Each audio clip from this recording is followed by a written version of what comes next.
Good afternoon. Welcome in this webinar on managing transitions and how to transit from social assistance to social insurance. This is one of the seminars related to social protection, and now we'll be speaking about this transition. Before we start, I would like to give the floor to Shia. Shia, would you like to say something?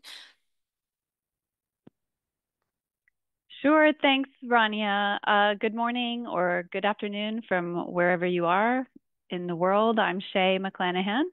I'm a senior officer in Social Security and Social Policies at the International Social Security Association in Geneva. On behalf of our Secretary General, we at ISA are really proud to be able to jointly present this webinar series with the ILO and, of course, with technical support of socialprotection.org. So please let me, first of all, sincerely thank all of the members of the organizing teams that have been working behind the scenes in the last weeks to getting this back up and running at full steam. And of course, to our distinguished speakers who've joined us today and will be introduced shortly by Rania. I also want to extend a warm welcome to all of you who are joining us from around the region and the world today, and from the ISA side, a special welcome to those of you who are joining us from our member community. This is the 9th episode of the Arab Social Protection Compass series. The aim of the series is to build knowledge around different reforms, different programs in the Arab region that seek to overcome fragmentation and foster what we're calling greater integration. Sometimes we veer into other territory, and we've left that quite loosely defined for all of you. In different aspects of social protection systems. So whether that's programmatic, whether it's financial, institutional, or administrative. So in that sense, we believe that the series provides a really important forum to explore the nexus between social protection or social security policies and administrative issues in this area of integration. So it's a really great resource, both within the region but also beyond. To get a better sense of the range of topics and the experiences that we've featured, we really encourage you to consult the links that will be shared to earlier episodes across the series, and really keep your eye on this space for future ones. We have at least 4 more planned, and we hope that the space can continue to grow in tandem with the growth in the practical experiences around the region, but also the level of interest in the overall theme of integration. So moving on, next slide, to the episode itself. As Rania said, today we're putting a spotlight on the subject of managing transitions across programs within the social protection system that have different financing structures and sometimes different aims, complementary aims, but focused slightly differently. So as a first resource, the webinar will feature the findings of a recent ILO IPCID-IPEA report that looks at how countries can help create more fluid pathways between means-tested social assistance programs, so those programs that seek to provide that sort of last resort safety net for people who have fallen into poverty and who need support to get back on their feet, and improve those linkages with social insurance schemes where they would experience higher levels of protection linked to earned entitlements. The webinar is then going to pivot to a teaser of the new Transform training module. So if you're not familiar with that, you will be, on extension through integration. So this offers maybe a broader take on building these more flexible and stable programmatic pathways between tax financed and contributory schemes. So always departing from this life cycle perspective. So we'll hear from our speakers on that. And with that brief introduction, let me just say to our ISA members who are listening in that we're really looking forward to seeing many of you at our big event, the World Social Security Forum, in just 2 weeks in Kuala Lumpur, Malaysia. Time is ticking. So we wish you all a fruitful exchange today and look forward to engaging with you over the course of the webinar and the broader Compass community. Over to you, Rania. Before introducing the speakers today, let me tell you first about some key rules. This session shall be recorded and we shall share the records with you. It will be available on socialprotection.org. We will have also closed captions. You can click on the CC button and you will able to see the closed captions. So this is a Zoom feature. And we also have another feature, which is simultaneous interpretation. You can click on the three dots and you will find the word interpretation and select the language that we would like to hear. Because as you know, this session will be held in Arabic and English because some of the speakers do not speak English or Arabic. So if you need interpretation, please click on these three dots, click on the globe, and then you will be able to hear us. This is the agenda for today. After the introduction, we will show you a QR code. Click on it and then answer one of the questions that we will will ask you today.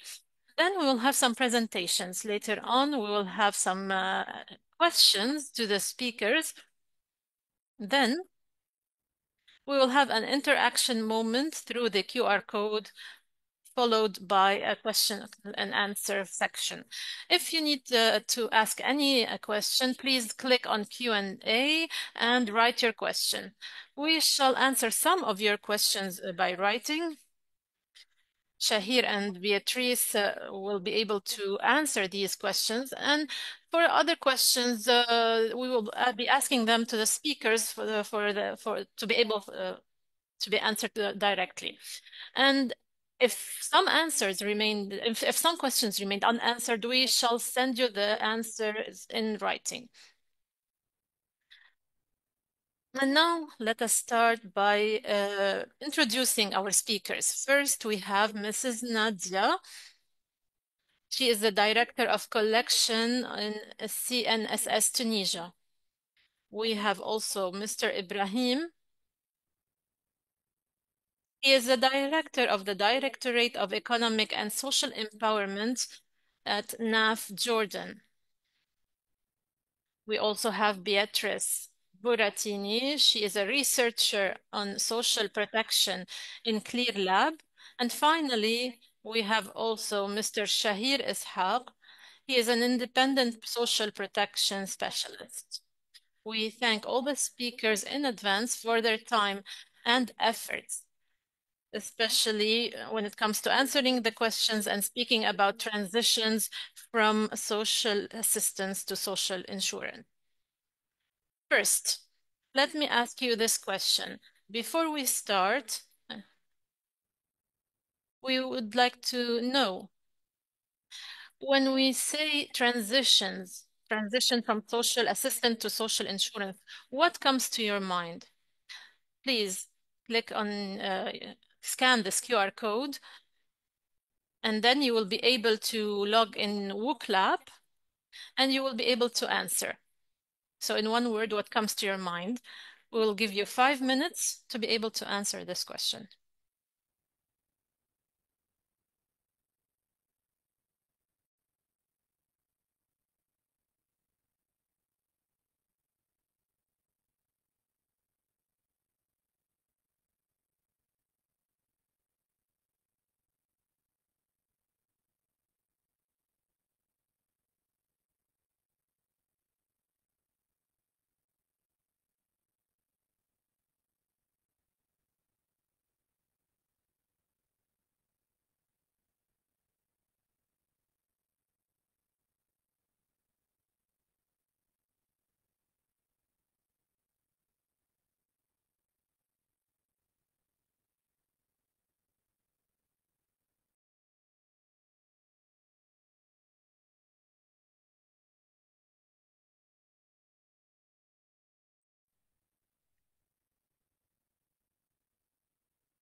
So there are many words that started to appear. What comes to my attention is that some of them are negative and others are positive. Some of you talked about fragmentation and others about the integrated comprehensive system. So some of you highlighted the fragmentation and others the inclusivity. Some of you mentioned having a basis for protection. Others are talking about how to finance transitions and how we can preserve through the financial durability or sustainability. Some of you mentioned charity, state, the system, the formal and non-formal system, universalism,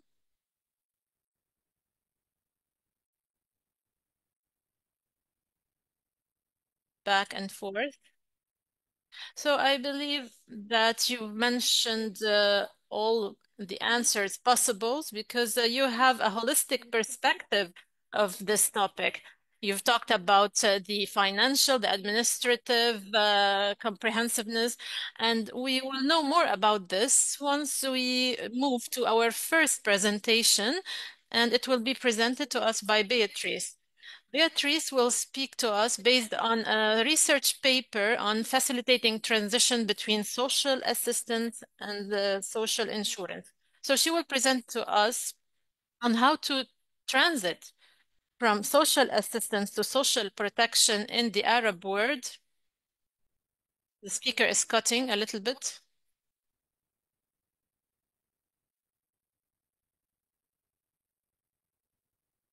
So I will give the floor to Beatrice. Thank you, Rania. Thank you, everyone, for giving me the opportunity of sharing this paper with you today. I will just share my screen now. Hopefully you can see it. Let me just put it in presenting in the presenter view. Right. I hope you can see it well. Right, so I am presenting this paper that was written while I was still a consultant at the IPCid. So as Rania mentioned, this is an ILO IPCid-IPEA paper about the transition between social assistance and social insurance. It's a conceptual framework, but we, focus on the Arab region for the study. So what is the main challenge, right, when we think about the transition from social assistance to social insurance? Especially in the Arab region, there's a context of high informality and low social protection coverage. And what is related to this is that usually non-contributory social protection programs, such as poverty-targeted social assistance, they tend to exclude the formally employed, right? Because they are usually focused on those who are unable to work and low-income households, and by design usually exclude people working in informal employment, usually because they end up earning a bit too much to qualify for these poverty-targeted programs. And on the other hand, contributory social insurance benefits, they usually are linked to formal employment. So those who are, still lower income but working informal employment tend to be excluded from both.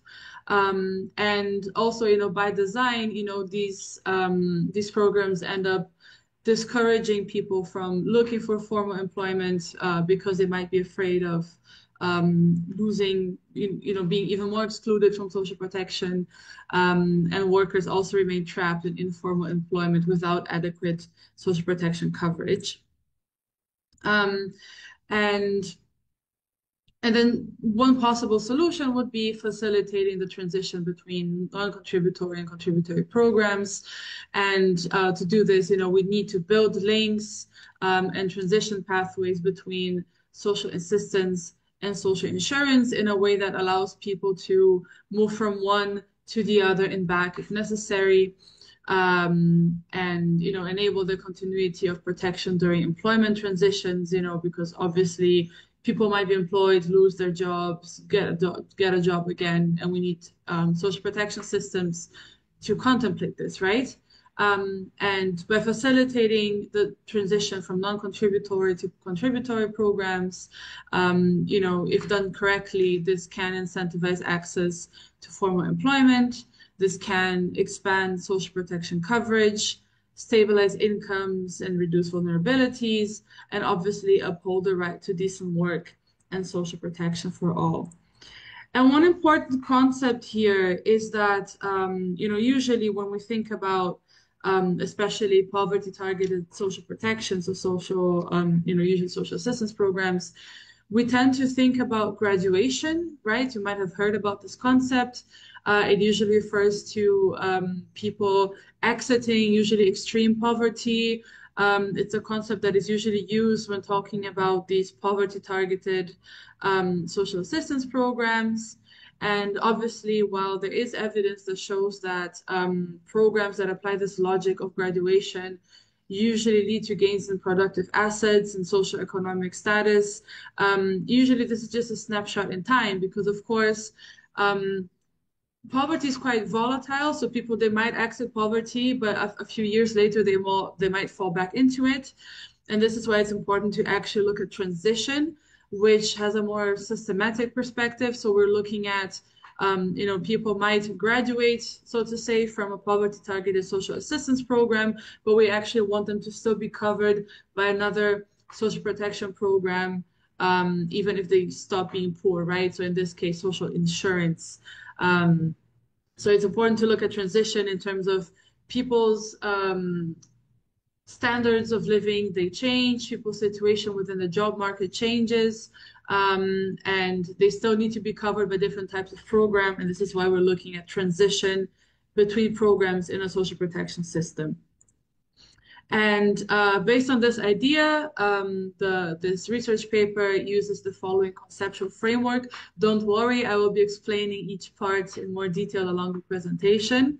So what's important here is that we want to look at the factors that push and pull people into formal employment that is linked to, social insurance coverage. So when we look at the push factors, right? So here we're thinking about from the point of view of people who are in a situation of poverty, they might currently be beneficiaries of non-contributory social assistance programs. They might also be benefiting from labor market programs, and these programs, they can push people into formal employment and coverage by contributory social insurance programs through specific design features, which I will explain a little bit later. So phasing out of social insurance, social assistance benefits, guaranteed return, income and job disregards, but also other measures supporting people to joining the formal labor market. And on the other hand, social insurance programs, they also have to have design features that enable people to join formal employment and contributory programs. So social insurance needs to have more inclusive eligibility conditions. The benefits need to be more suitable for these people who are between sort of, trying to join the formal labor market, but might be, for example, informal workers and so on. They need to have eased administrative processes, and they can also have financial incentives to help people join, the formal labor market and contributory programs. So usually by subsidizing contributions, having differentiated contribution rates, maybe having more simplified, tax systems to facilitate people joining. And obviously, we know that just having just the social protection program designs, it's not enough. I mean, social protection alone isn't going to solve this transition. So we have some structural drivers that are important, right? So we need wider policies, to improve access to formal employment. Within social protection systems, the design of different types of programs and their administration, they need to be integrated and have synergies. And in general, it's important to, when we design social protection programs, to have a more life cycle based perspective. and think about what kinds of program designs are needed to cover people along the life cycle. So, like family allowances, retirement pensions, and so on. Um, Right. So this is sort of what I just explained, right? So this life cycle approach allows us to sort of create a more basic social protection floor through a combination of different programs. And when we want to integrate different types of social protection schemes, usually we're thinking about what kind of payment mechanisms do we have in place? What kind of registration mechanisms are there? These more administrative components of social protection. And obviously, we need to adopt a more, a wider policy framework that allows for this transition to happen. And this also includes, wider policies for formalization. And this, I mean, this might look a bit scary, but this is how we thought about, what this transition could look like. This would need to be a more gradual policy transition to have this, policy environment that is actually conducive to formalization. So you see the little numbers. So first, we need to think about the actual, program designs, to enable this transition. So these are the push and the pull factors that I was talking about, right? For social assistance to help people join the people who are living in poverty, working informal employment to actually join the labor market, and social insurance actually helping them, enter these programs.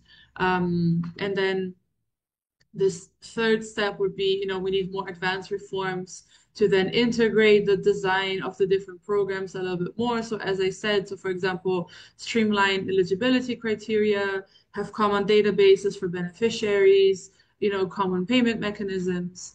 And then, so once we have these push and pull factors in place within program design, and once, these programs are more streamlined, then we can go to step number 4, which is essentially, we expand the life cycle based, tax finance, social protection programs. We shift away from only looking at poverty targeted social assistance, for example, to also having these more life cycle based programs, like child benefits, maternity benefits, and so on, that can help, close, coverage gaps, by including groups that might otherwise be excluded from these poverty targeted programs. And so this is an overview of the types of program designs that we looked at, when looking at the practices.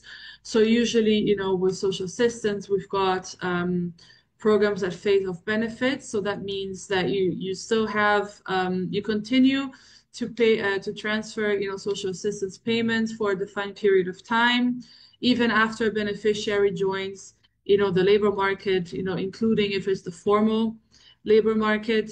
The idea is that, the person still has a safety net even when they're still trying to join the formal labor market because, they might, get a job, but then lose it again. So this is why we want to phase out benefits gradually.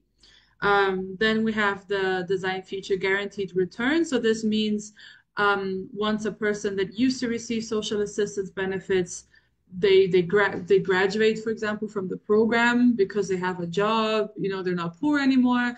If they fall back into poverty sometime later, um, ideally they would be able to join the program again without being on a waiting list, for example. And another feature of social assistance design is the disregarding parts of earned income from eligibility. So, for example, if the person receives another type of benefit or a certain amount of salary from another job, this would be disregarded from the calculation, to see eligibility. Then within social insurance, the design features that we identified, usually an important one is, creating more inclusive eligibility conditions. So for example, allowing informal workers to also join contributory programs. So for example, domestic workers, agricultural workers, and so on. And also having a suitable range of benefits. So not only for example, old age retirement pensions, you know, that people might think, oh, why would I contribute my money to this now if I can keep the money now because I need it, rather than having more short-term benefits like sickness insurance or unemployment insurance. You know, these are you know, benefits that are more likely to be necessary, you know, to be needed by people on the short term, and this might make it more attractive to them to start contributing to social insurance. And obviously also easing administrative processes, you know, because we know these people are more vulnerable.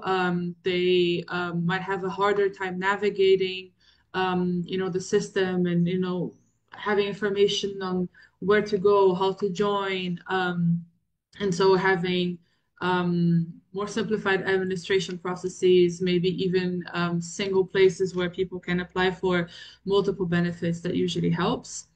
Then, you know, policies and support to join the labor market. We identify that it is important to link training and self-employment policies to unemployment pathway and mechanisms for formalization, and also helping people, for example, get matched, you know, with employment opportunities and so on. Then efforts to reduce structural barriers to joining the labor market. This is especially important for, you know, refugees and migrant workers. And, you know, policies that support, you know, job placement opportunities. And here we can think about, you know, do we want to subsidize wages and so on.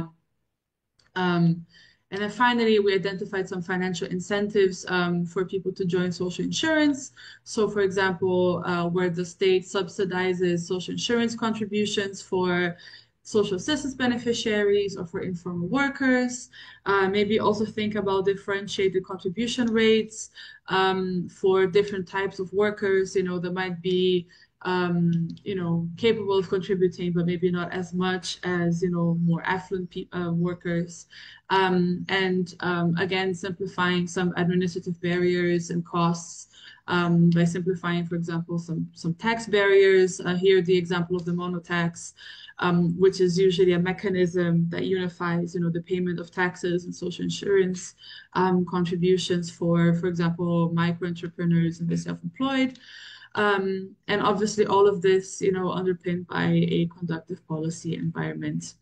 So this is it for today. It's a lot of information, but hopefully this was enough to sort of give you an idea. Thank you very much. Thank you, Beatrice. Indeed, it's a lot of information, but a lot of interesting information, especially for this part of the world, in the Arab world, in the Middle East, where social protection have for long been designed in a dichotomy between social assistance and social insurance. So bridging the gap and looking at links between both of them, especially with the new risks that we are facing, with the protracted crisis that we are encountering, and with the financial sustainability concerns that are around the system, and also with how to integrate people and how to link them through active labor market interventions. It's very interesting indeed to look at those papers and how we can learn from them. And in this seminar, we are going also to reflect on the experience of Tunisia and the experience of Jordan in trying to make it happen and to integrate people through the different approaches. But before we move to the transitional phase and the country experience, خلونا الأول نسمع من شهير إسحاق عن إزاي ترانسفورم عملت وحدة متكاملة عن كيفية التحول من أنظمة الحماية الاجتماعية إلى أنظمة التأمينات الاجتماعية، بما إنه هو موضوع مهم. This is a very important topic. Transform had a full-fledged component. Let's now move on to the presentation of Shahir. Thank you. Thank you, Rania. Let me just share my presentation as well.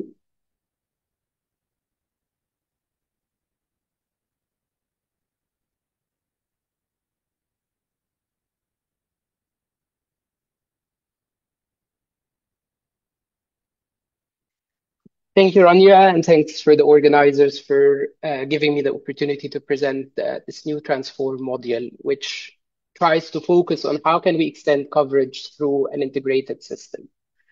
So in this module, in which I've helped to adapt to the Arab region, we're not only focusing on integrating social insurance with social assistance, but all contributory and non-contributory social protection to ensure that we have extend protection for everyone. Let me first just give a little bit background on Transform, and many of you might have heard of it, but Transform is a regional capacity building interagency initiative that aims to support intra-regional and peer-to-peer learning on social protection. The initiative has initially developed in Southern Africa, and since 2020, it has been active in the Arab region as a leading UN capacity building platform on social protection. In this module, like where we talk about the integration or how to extend protection through an integrated system, we thought of different reasons where like it's important to understand where did the reason to introduce this module came from. So first, we thought that Transform people, more importantly, thought that there is a need to invest in strengthening stakeholders' capacities to engage in this, what we perceive as a much needed reform on how to integrate contributory and non-contributory systems. We also thought that there's a need of a module that can support the capacity building of social protection practitioners, experts, and relevant ministries engaging on social protection, especially on key policy orientations and strategies to extend coverage for workers in the informal economy, because we have rampant informality in the Arab region, but also other uncovered groups, as I will try to expand in my presentation. And more importantly, how can they do that in an integrated way? And finally, we thought there's a need of a module to appreciate the key areas of intersection and potential complementarities between social protection systems and key labor market policies and other important policies that's often not thought in an integrated way with social protection or labor markets, such as care policy. So in this module, we act on a key foundations and principles. We make sure that this is where the basis of how we want to introduce extension through an integrated way. First, that the right of social protection is for everyone and across the life cycle. Second, it's important to understand the diversities of people needs, abilities, and labor market dynamics, especially among those who have been traditionally excluded from social protection system. Often we talk about them as the missing middle, but in fact, they are the missing majority. Third, we want to approach extension of coverage, not only in terms of scale of coverage, but extension of coverage has to be addressed also in the adequacy of benefits. We want to extend coverage and make people protected, but with adequate benefits, whether in terms of amounts or in terms of the response to their needs. And finally, that no comprehensive, high-quality social protection coverage of diverse groups can take place without extending both contributory and non-contributory schemes and service, as well as their coherent integration. So in order to reach this goal, or based on these principles, and in order to make participants reach the goal of integration, of extension through integration, we divide the course module into 3 themes. So we start with a theme of the problem space, where we dedicate around a day and a half to build a foundational knowledge on how to analyze the problem and how we can ensure participants have a strong understanding of the reasons behind exclusion from social protection systems. And then we dive into the solution space, where we dedicate a part in the module to envision and explore how to extend coverage through an integrated way. And finally, we give a space for participants to reflect on their respective countries to explore first steps on how to reach the system.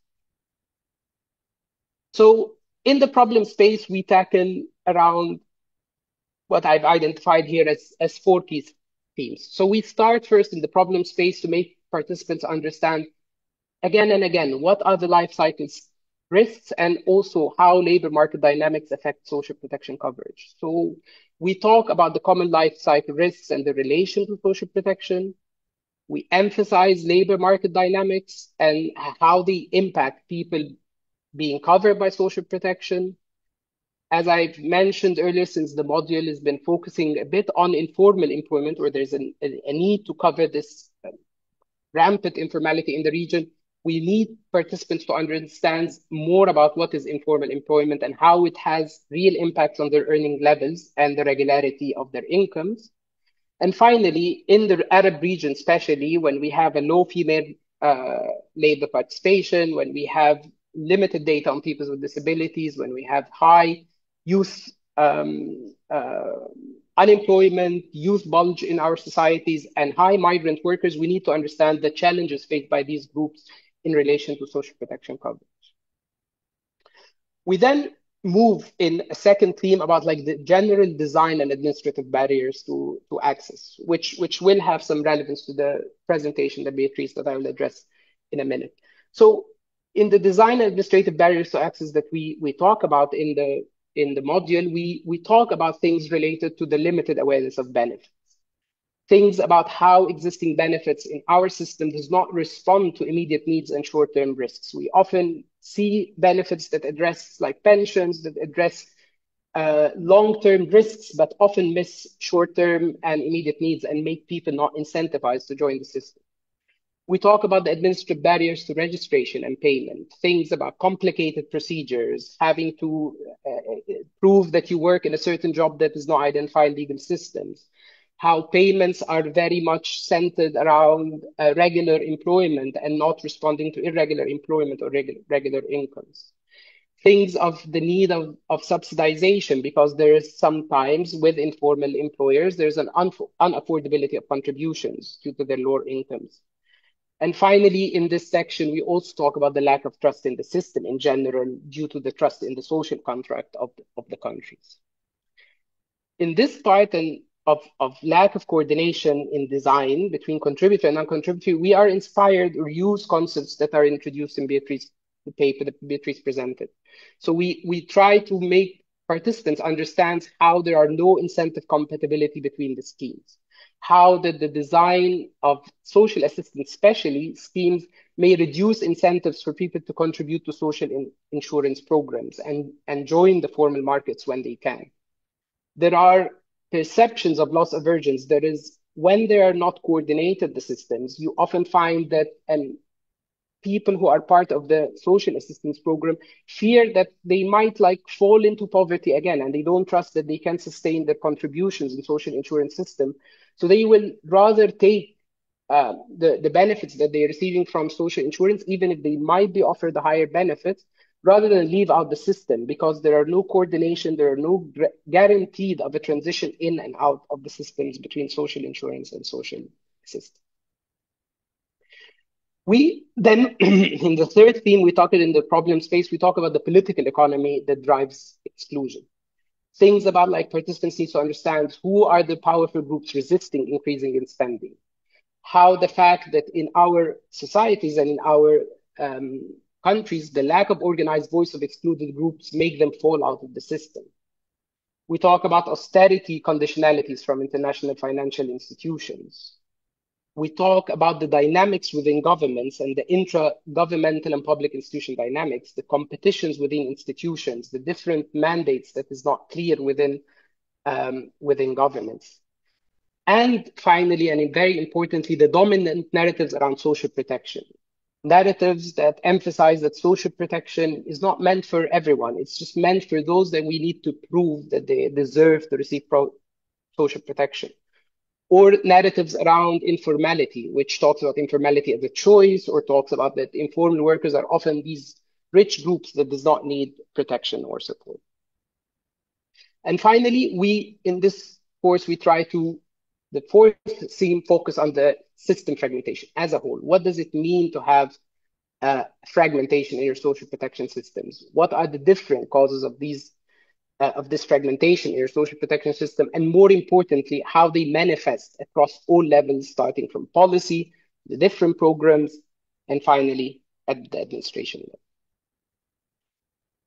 After that, once we've made like participants absorb and understand the different aspects of the problem of extension of coverage and the lack of integration leading to this exclusion, we start telling participants how to envision a system. So we envision a system that is integrated and covering everyone.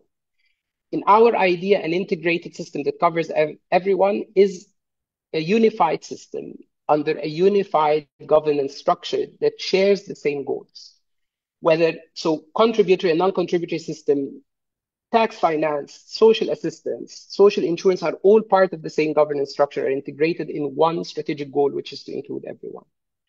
We talk also about a system that is centered on core tax life cycle benefits, which is quite important, that social assistance, poverty means tested programs has to become the less invested program. This should be the system that comes after tax financed and contributory system miss out people.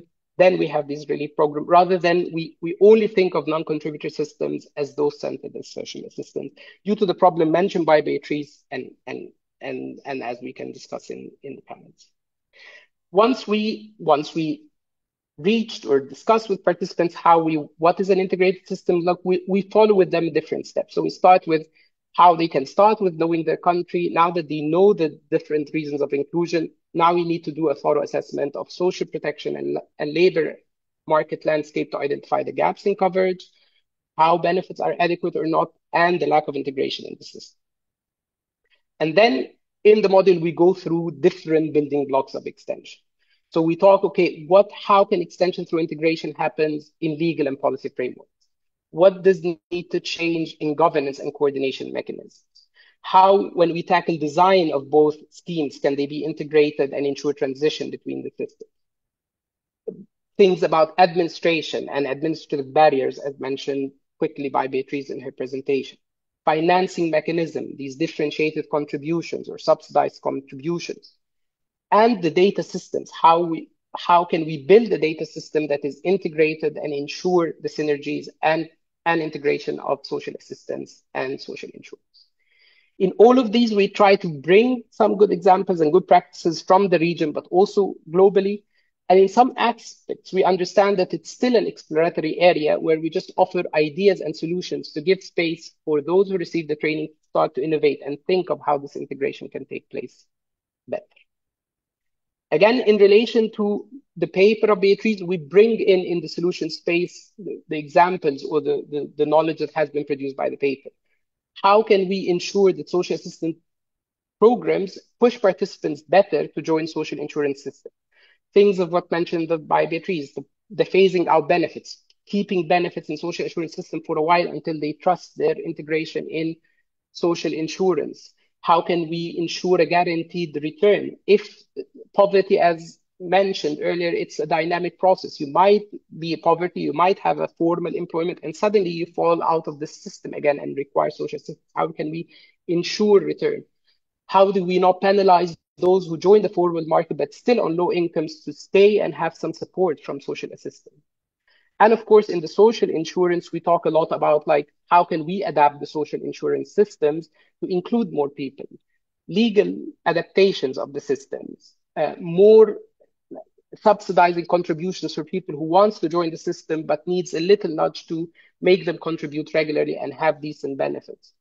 The differentiated contribution rates and adapting, again, the irregularity of income that often with informal employment, they cannot pay every month like other stable formal employment, but there can be a way to still contribute to a social insurance system and get higher benefits.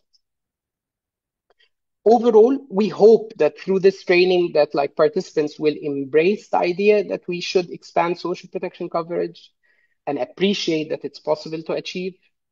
We hope that participants by the end of this training will understand the deeper integrations of different components of social protection system can help achieve meaningful extension in many contexts. And finally, we hope it at least leaves participants with enough know-how to feel confident to take the first steps in planning and actioning those plans. And for more information, please follow these links to understand more about the module and our upcoming activities in that. And thank you.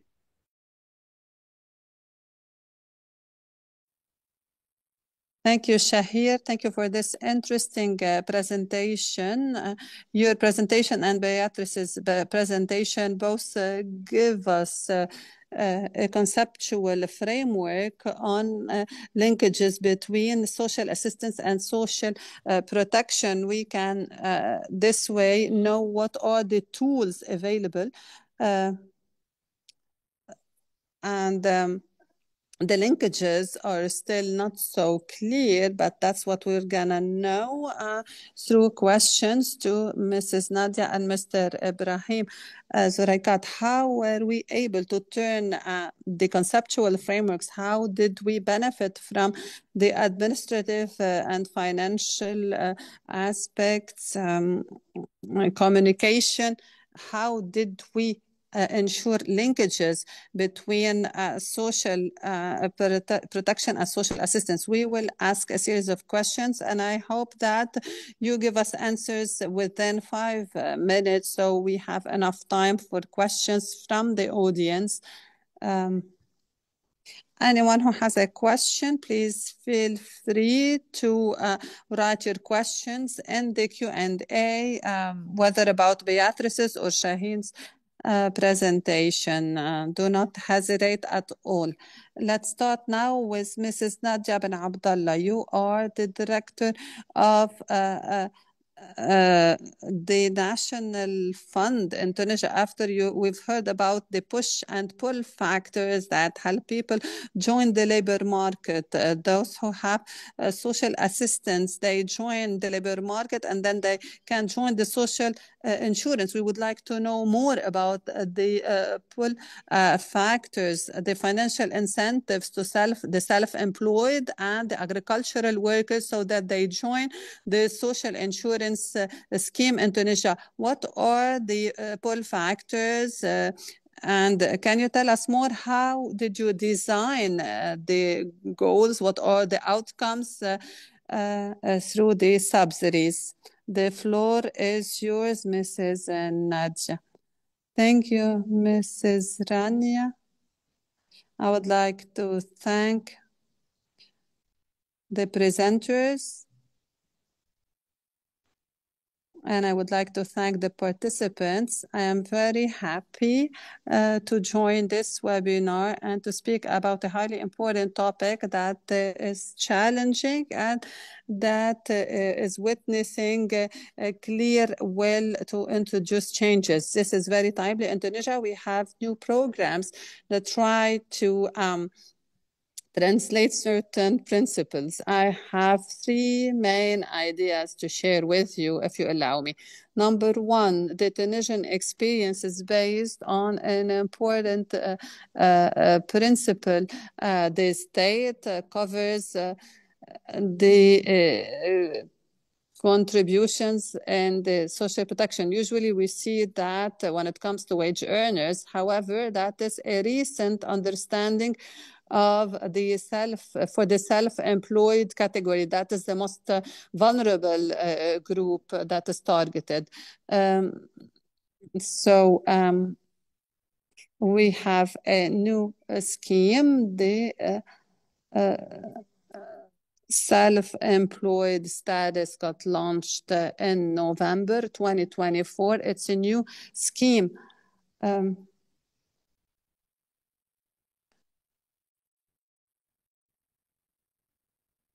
It targets the natural persons that practice economic activity, and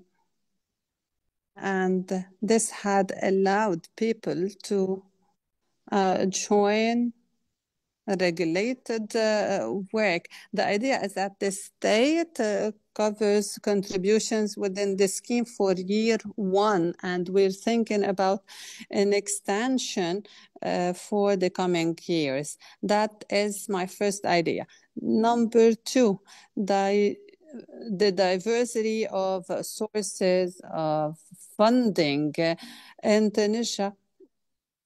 We have the social security funds, and the social security funds are covered through contributions.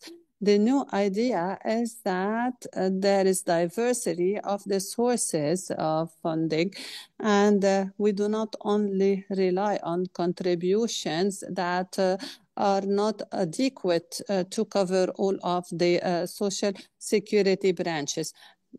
I mean that with a new scheme, we have a social protection scheme for female workers, and this is a new scheme. The funding is covered by law, the law of 2025. This is a new type. In addition to the contributions, there is a budget, a state budget allocation dedicated to this fund. And then insurance companies have a 1% contribution for traffic errors. This is also covered resources from different services that are provided by social funds. You know that social funds provide services. So far, they're for free, 100% for free.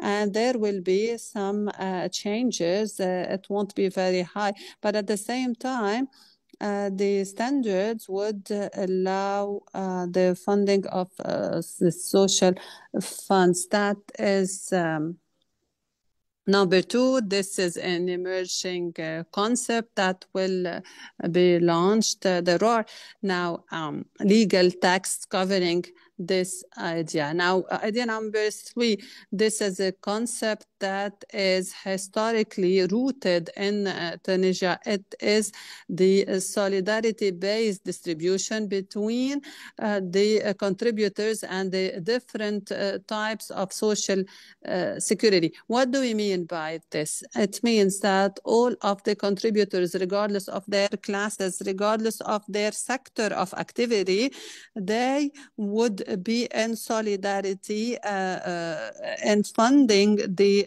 social security.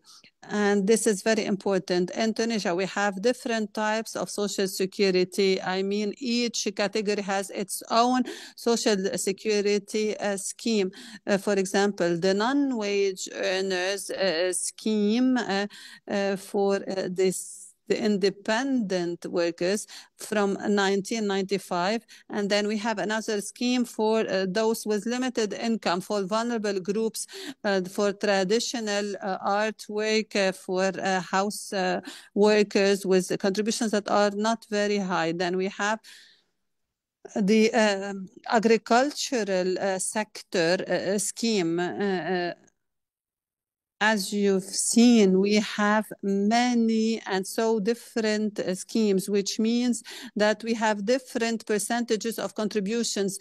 I mean, it always depends on how valuable the sector we're referring to is. But at the end of the day, the social protection benefits, especially when it comes to the sickness benefits, they all get the same type of coverage, which highlights the solidarity between the contributors and between different types of social protection schemes. I tried to explain in brief that in Tunisia we have the principle. The principle is that we apply contributions. The exception is the non-contributory scheme where we depend on the subsidies.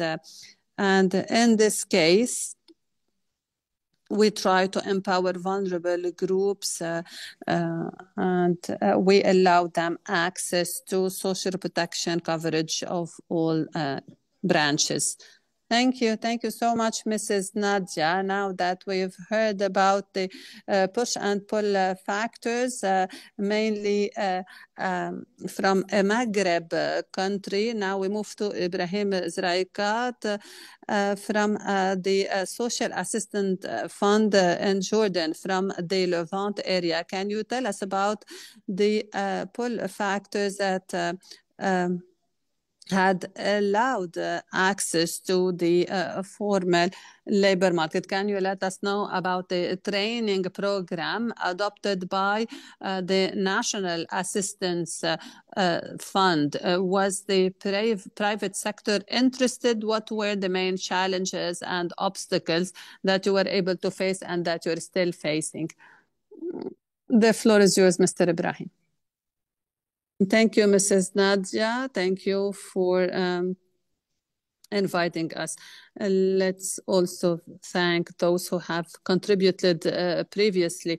What I would like to say is that the National Assistance Fund, as a formal association, we work according to state allocated budgets. We target the poorest households based on a database with 57 indicators. Each household candidate is subject to the indicators assessment, and the system would give the prioritization result.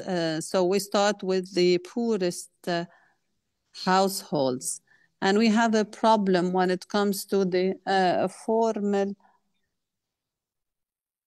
work. A large part of the poor people didn't enroll in formal work because we have a limited budget allocation, and now there are changes in households that are very slow. Therefore, the fund thought about the graduation approach. So we move from the financial support, financial subsidy to self-dependence by moving households, candidate households into skills based trainings to facilitate their access to the labor market.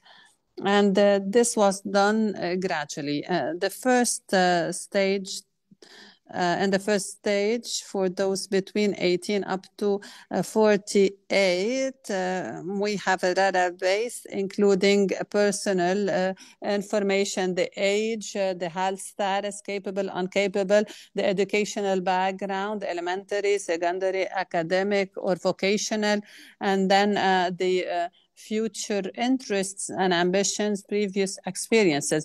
That's what you find on the database. And then we work with the Ministry of Labor, the TIVAT institutions, international organizations, and civil society organizations in order to have a good understanding of the labor market in general. What are the most demanded disciplines? And this is done.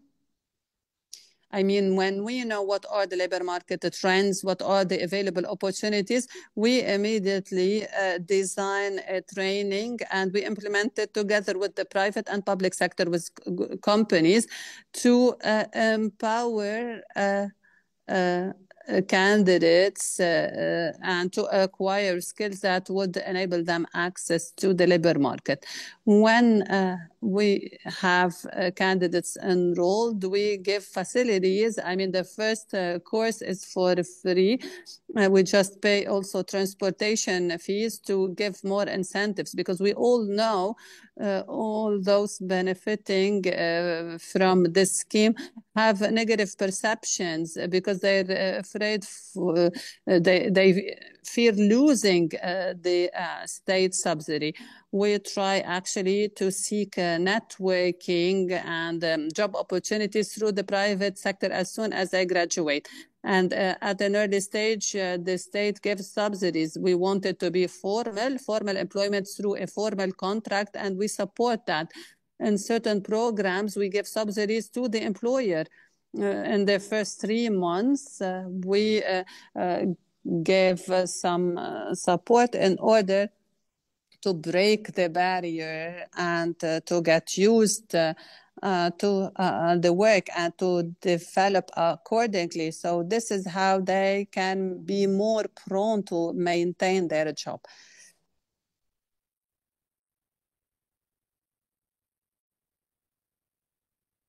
We pay also their share in order to get more incentivized.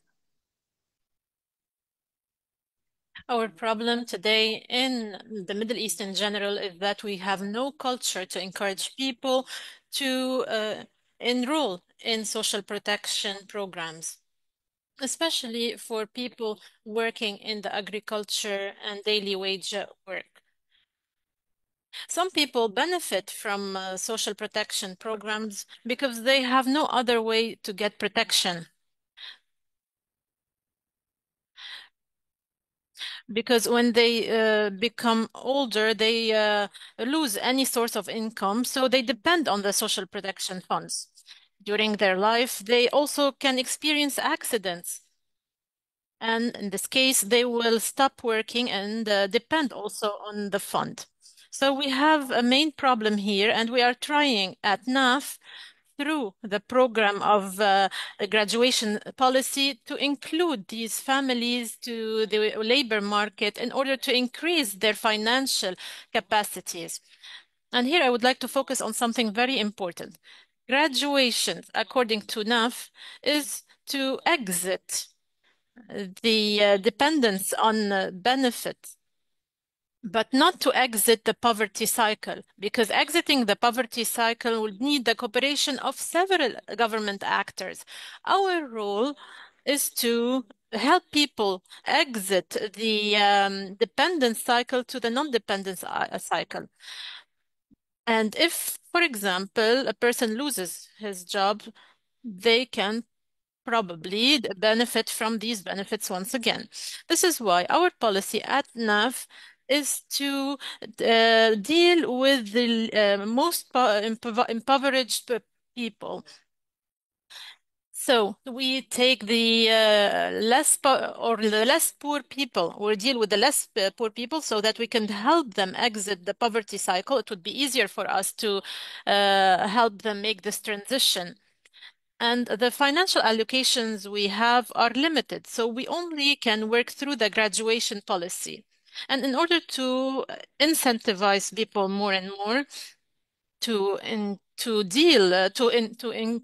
enter the formal labor market, I should be able to give them a series of facilities. So 12 months after entering the labor market, we give them an exemption of 12 months. We do not take into account their income. After the 12 months, I start, or we as NAF start taking into consideration their income. We start calculating their income. If the poverty gap was closed thanks to the new income, then I can start dealing with a new family, a new poor family. Regarding families who have small enterprises, which became lucrative or profitable, then we do not take into consideration their income for the first 2 years in order to help them go on with their enterprise. In Jordan, we help all those people who try to launch their own business. We facilitate the procedure to give them licenses. I believe I stuck to time, right? Thank you, Mr. Ibrahim. You spoke about many important things that were linked to something that one participant wrote in the QR question, back and forth, which means that we do not help people exit the poverty cycle, but we do not prevent them from receiving benefits in the future if they needed it. So after seeing If we the can push and now, pull Beatrice, factor, go back. So, Mr. Ibrahim have discussed some of the challenges that are being encountered in Jordan when it comes to the transition between tax-financed social assistance and contributory social insurance program. If you can tell us a bit more, based on your extensive review of national experiences, what are the challenges that could be encountered or you have seen in your research, and what are the most common pathways that can ensure sustainable transition and more smoother transition in the medium and the longer term? So the floor is over to you, Beatrice. Thank you. So some of these challenges already came up during the Q&A. So a really important one, obviously, is the tax system, and the measures that will be necessary, to mobilize, the fiscal space to finance, some of the measures recommended. Obviously, we also have the structure of the labor market, in the countries. So, is there what kind of skills are necessary within that labor market? So, are the labor market programs, are they actually, promoting the skills that are demanded? So skills mismatches could be important challenges. And obviously for some of these, I mean, we do recommend, easing administrative barriers, but obviously, depending on where you are in the transition, you do risk creating a lot of complicated rules and things for people to navigate. This is why the administrative sort of measures are also necessary, which in turn also have their own limitations, right? So, for example, you could have, one-stop shops, especially virtual ones, but then you also have to handle, people's lack of access to digital technologies and digital literacy. I think, and then obviously, depending on, I think this also comes to the second part of the question about what could make the transition more smooth. To consider, the profile of the people that need to benefit from this transition, right? I mean, every country is different, and if you have, someone if you're dealing with a high unemployment scenario, you will need to tailor the transition in a different way than if you're dealing with a scenario where you have a lot of informal workers, right? Which I think also touches a bit on one of the questions here from the Q&A. So, for example, if you want to facilitate transition in a country with very high informality and maybe a lot of informal workers that are not visible to the state, I mean, the mere act of making these people eligible for the programs, it will help make them visible to the state, right? Because if they might not be visible because there are not enough policies that are catering to them and that are, registering these people, for example. So if you have, registries that you already have in place, and then these people become eligible for the programs, and you already, then you start making the effort of, registering these people. Obviously, you need to, communicate to them as well that they have become eligible for a program and so on. But I think just to keep the answer brief, I think I will stop here. But obviously, there's a lot more to this. Many thanks, Beatrice, because it's very important to pinpoint what are the key challenges and that we need to work on in the future, which is actually also mentioned in Transform Integrated module, which has a more of hands-on approach. How can we resolve the challenges by looking at the system, studying it, and taking it from there to make the transition smoother? This is why we hope that Transform would be implemented in the Arab region in a way that government would be able to know how to make this transition easy. And now let's listen to Shahir. Shahir, in the presentation on the research paper, we talked about the life cycle approach as a structural element that we need to make this transition easier. The speaker is cutting again.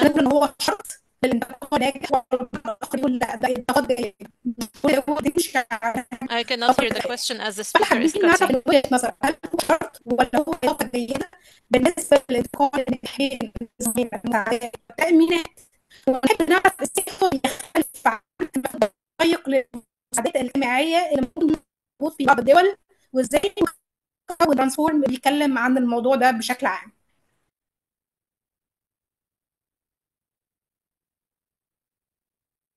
Thank you, Rania. You were cutting a little bit, but I knew what you were asking me about. I believe that the life cycle approach is the basis based on which we should build the social protection programs, especially that informal workers would be included in these plans. This approach would guarantee to include those who were excluded. So this is why we need to focus on the life cycle approach in order to protect these vulnerable community. We also have the issue of integration between different social protection programs. We are talking here about tax-financed programs. These programs ensure the harmony because everything is based on the life cycle approach.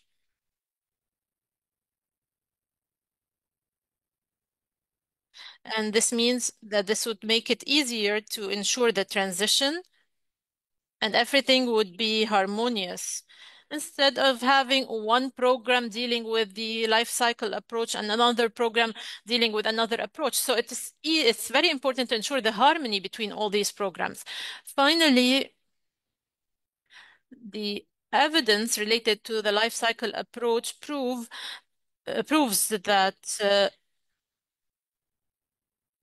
that people will no longer need to relinquish the benefits.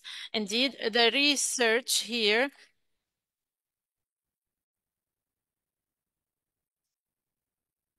so as we've talked before, people tend not to leave their programs in order not to have to relinquish benefits. But in this case, the life cycle approach will not make people have this concern.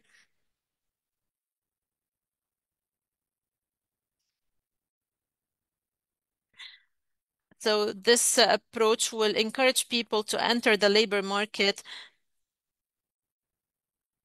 without fearing the losing of benefits.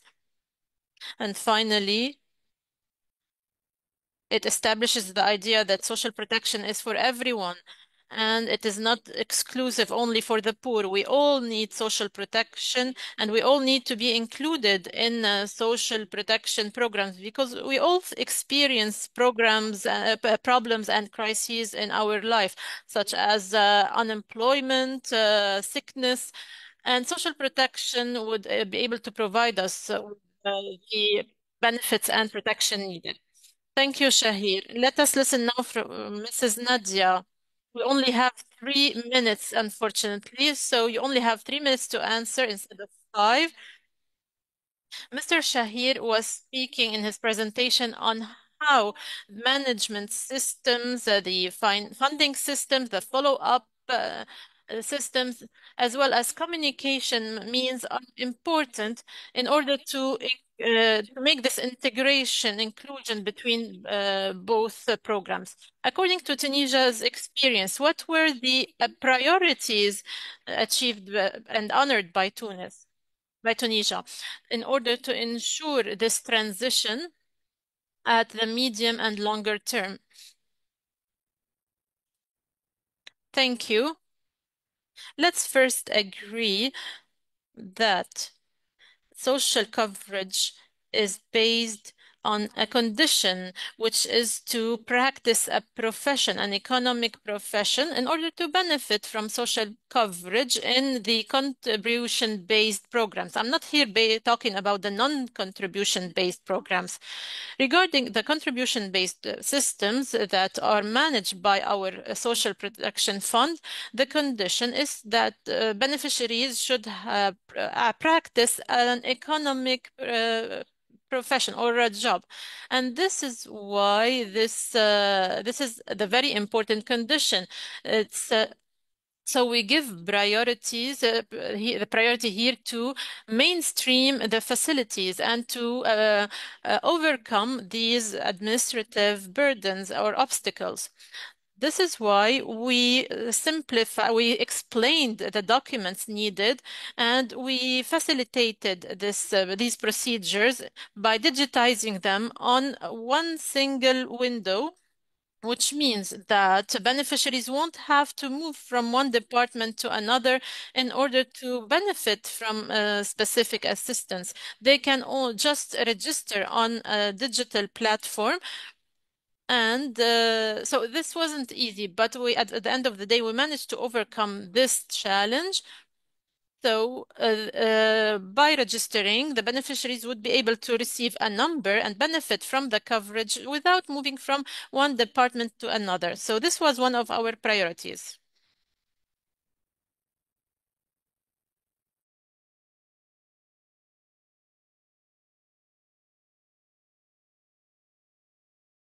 We have, for example, 6 dispensaries with different disciplines where you can have access to the treatment for all insured persons, regardless of the social protection branch.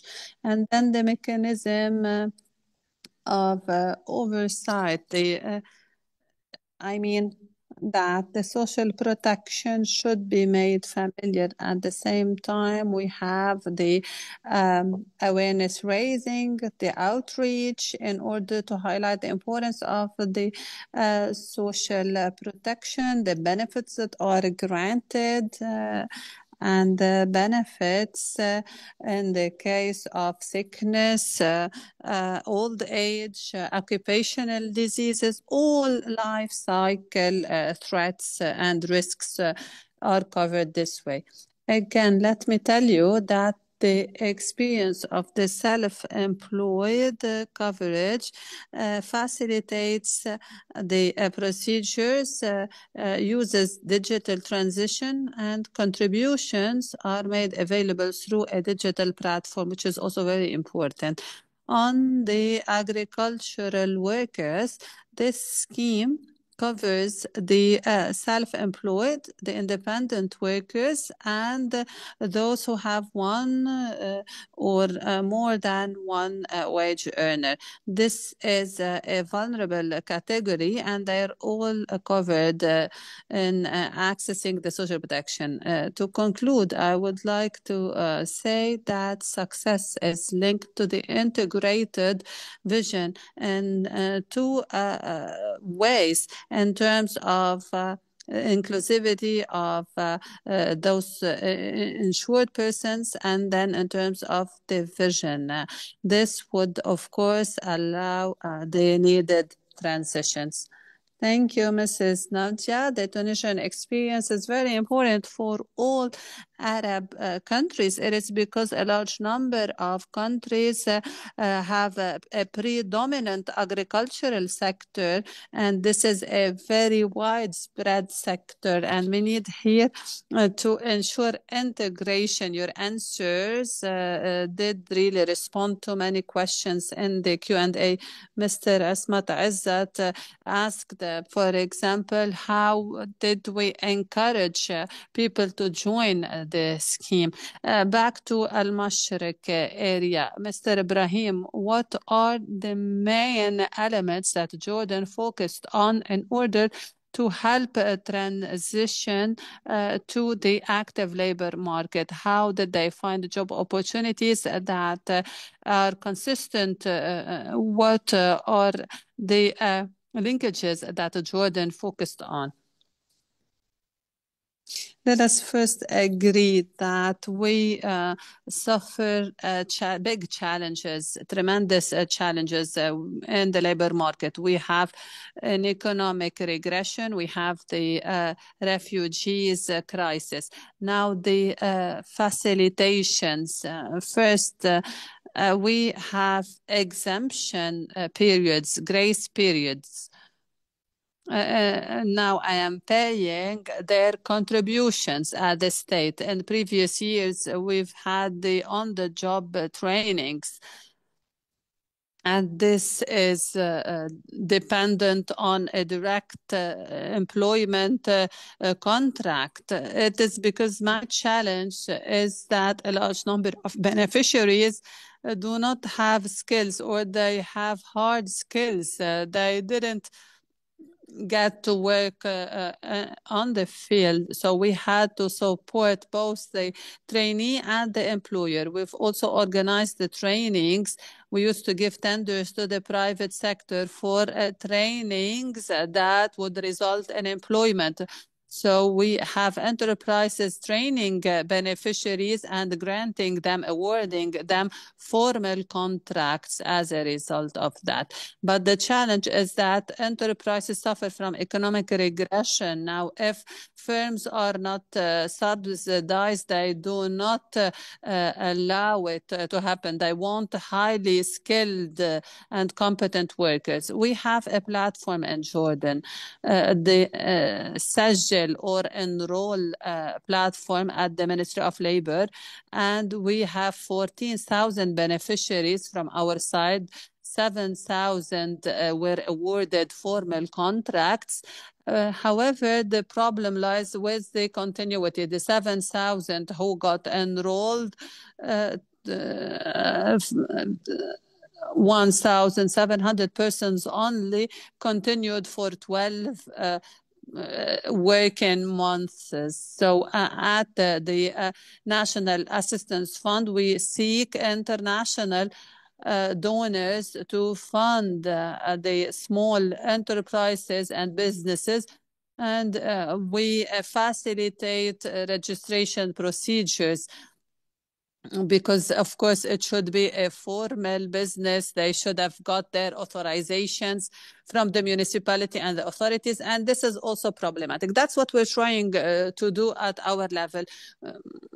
This is based on what is possible currently. Thank you. I hope I answered the question. Thank you very much, Mr. Ibrahim. I would like to thank all of the speakers for giving interesting answers. Now the question to the public: which factors are most important push-pull factors for facilitating transitions? Now you can give your answers through this poll. So please rank them in order of importance. Which factors are most important for facilitating transitions?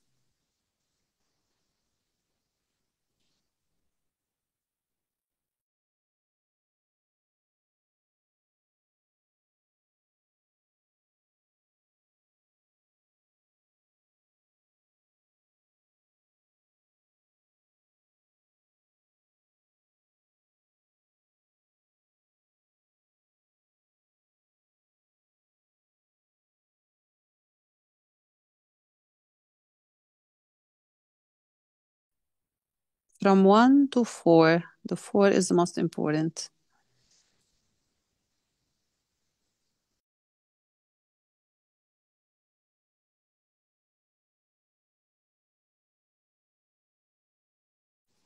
Let's now move on to the answers.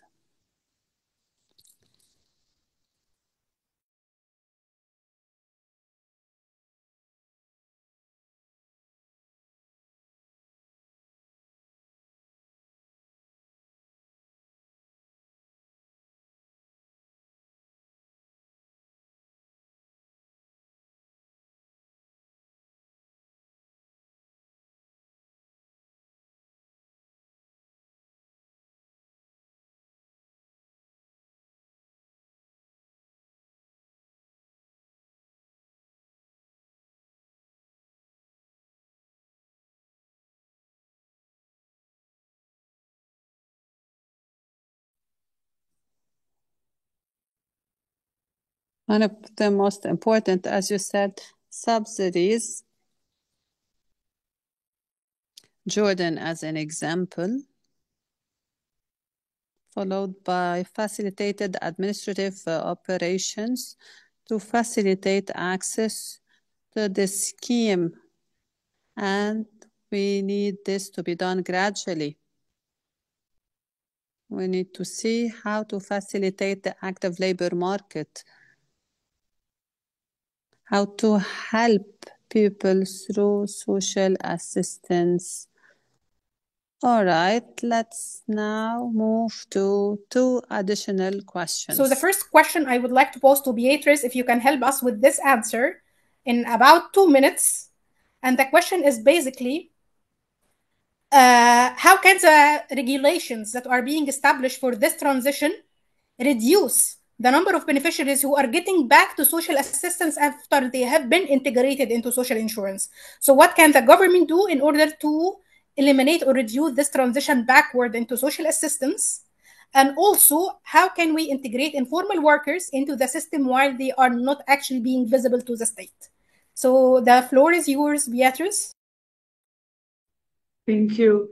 I mean, in the end of the day, I mean, why would someone go back, from contributory social insurance to social assistance, right? I mean, especially because it's linked to formal employment, right? So in the end of the day, you want to prevent people from, losing their jobs and falling into poverty again, right? So I think these are essentially policies that go a little bit beyond the social protection sector, I would say. I think within, what you can do within the social protection system, I think it falls back, to the life cycle approach, right? And try to have, programs that are beyond just, poverty alleviation.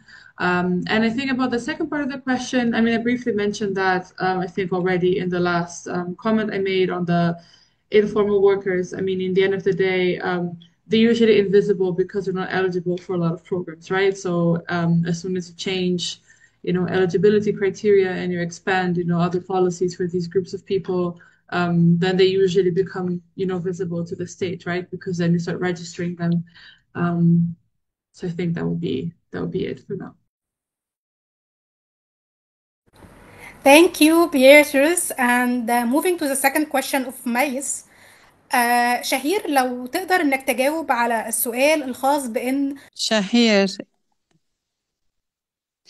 a lot of countries are still against the integrated social protection concept, while with the social assistance, a lot of studies show a high level of errors. And this affects citizens as well as others. So how can we convince people with such a large integrated concept? I believe it's rather a comment, but I do agree that life cycle systems are the most successful, most capable of targeting the poor. And when we read figures about errors in targeting and when it comes to the tax-based scheme and contribution-based scheme, they're both designed according to the life cycle approach. And at the end of the day, those are the same resources. Instead of putting them in poverty alleviation programs, you put them elsewhere. So with time, based on the experience of countries that have adopted the life cycle approach, you find that there is more trust with the system and less targeting errors, which would really foster a beneficial cycle. Why? Because targeting errors are much lower, and with the same limited resources, you reach a larger number of households and you facilitate entry into the labor market as opposed to other systems. Because we've seen that sometimes the incentive is not very high because they are afraid of losing the social assistance for the poor. شكرا جزيلا يا شهير على الإجابة على Thank you so much, Shahir, for responding to this comment. And that is one of the very important questions that we see in the Arab world. Now we reach the end of this session. I'd like to thank Mrs. Beatrice from Clear Lab, Shahir Ishaq, independent researcher on social protection, Mr. Ibrahim Zuraikat from the National Assistance Fund, and Mrs. Nadia Ben Abdallah from the National Fund on Social Security. It was a very interesting session. We've got to learn a lot about the transition and how Jordan was able to really reflect the concepts, how Tunisia had been able to apply such an approach in different sectors. Please give us your feedback, answer the survey, which would help us improve in the coming sessions. We will collect your questions and we will give answers to the questions from the Q&A. Thank you so much for being here. Thank you for your attention. شكرا. See you soon. شكرا، إلى اللقاء.